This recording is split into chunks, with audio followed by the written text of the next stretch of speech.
चुनाव चाहिँ हुन्छ कि हुँदैन? अब जेनजीहरुको चुनाव हो यो भन्नुहुन्छ। माग नभइकन कसरी चुनाव हुन्छ? माग पूरा नभइकन कसरी चुनाव हुन्छ? फागुन 21 गते तपाईहरुले नि तोक्नु भएको हैन?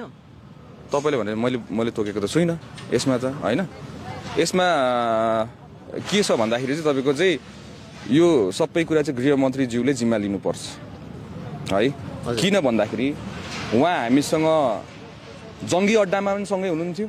जब कोही पनि नहुँदाखेरि हाम्रो जेनजीहरुको बीचमा मिडिएसन गर्न आउनु भएको थियो हैन।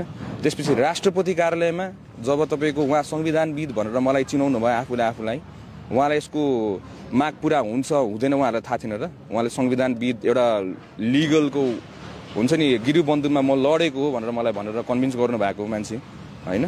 उहाँलाई त यो कुरा सबै थाहा हुनुपर्ने। तर यो थाहा हुँदा पनि उहाँले गर्ने त हामीलाई धोका दिएको भयो यो चाहिँ हैन।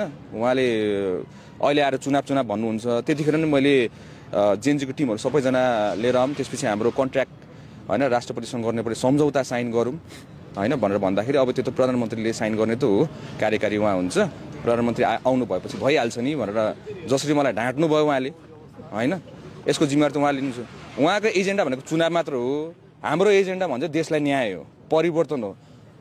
यो फेस परिवर्तनको लागि लडेको हैन के, हामीले व्यवस्था परिवर्तनको लागि लडेको। त्यही भएर हामी व्यवस्था परिवर्तनको लागि लडेर चुनावको लागि त यो व्यवस्थामा तपाईको चुनाव जान सकिन्छ होला त।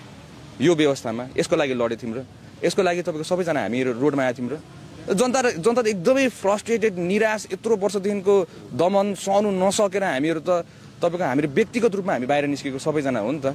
अहिले आएर तपाईको जेनजीहरुलाई समात्छ अनि यतापटिको पोलिटिकल म त कहिले त